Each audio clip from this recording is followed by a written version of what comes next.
not trust you until he tests you. Because God don't trust your mind.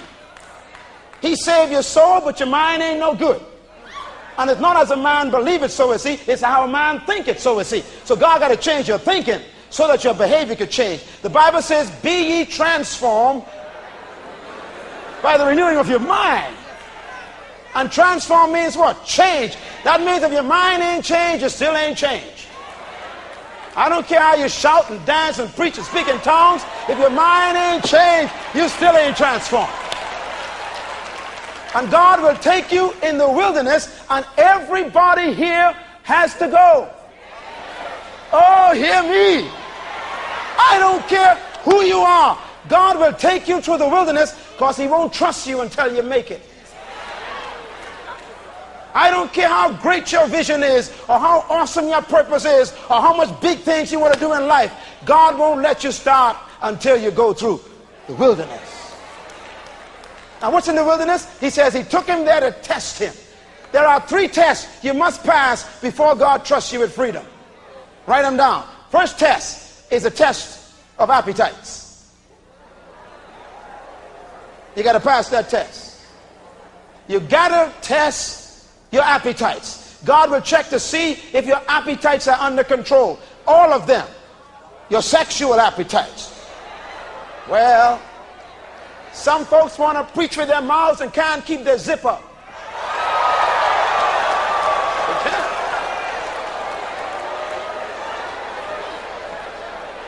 It's so sad today.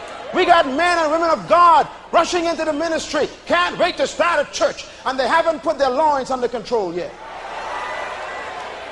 That's why there's such disgrace in the church. We got anointed heads with unanointed loins.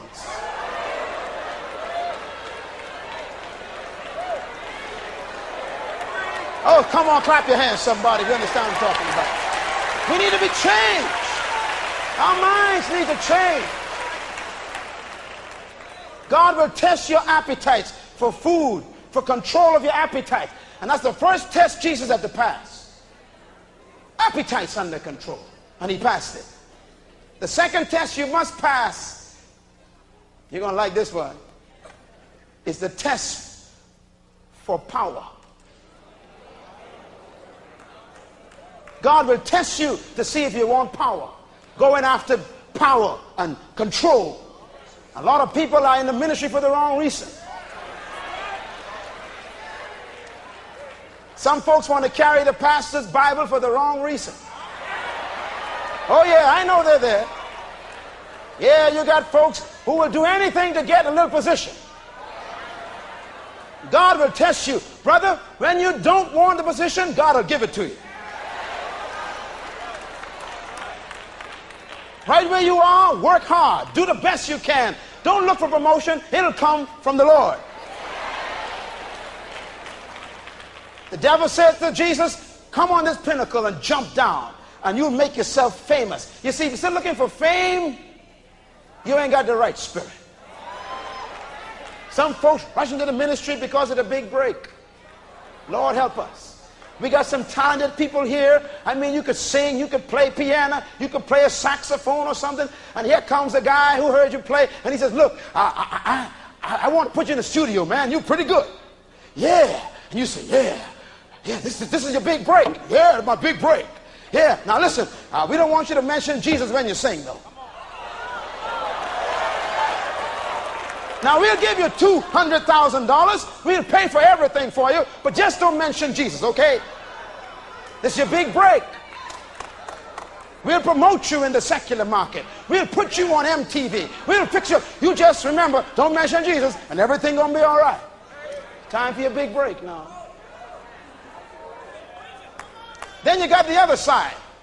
You even got some great men of God, women of God, who would come to a young whippersnapper and say, hey man, you preach good. I want you to come over to my church and take over the youth department. You even ain't sure he's saved. Man, I just like the way you preach. Yeah, anybody can have a gift and don't have character. We got some men and women in the ministry who were called into the ministry by ministers instead of God.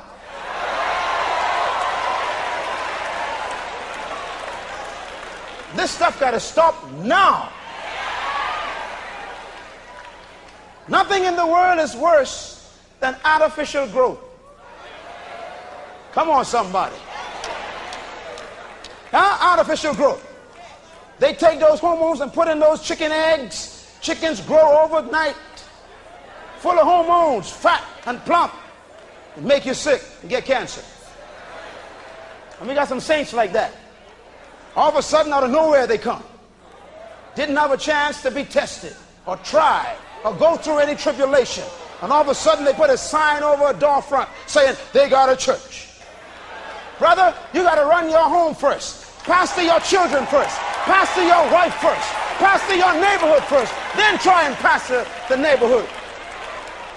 There are people in the ministry who need to go out of the ministry now. Go and start over again and have someone to father you before you try and father people. God will test you for power. People are hungry for power. And the third test God tested Jesus for, he can test you for it too, is the test of pride. Oh, that's a serious, subtle one.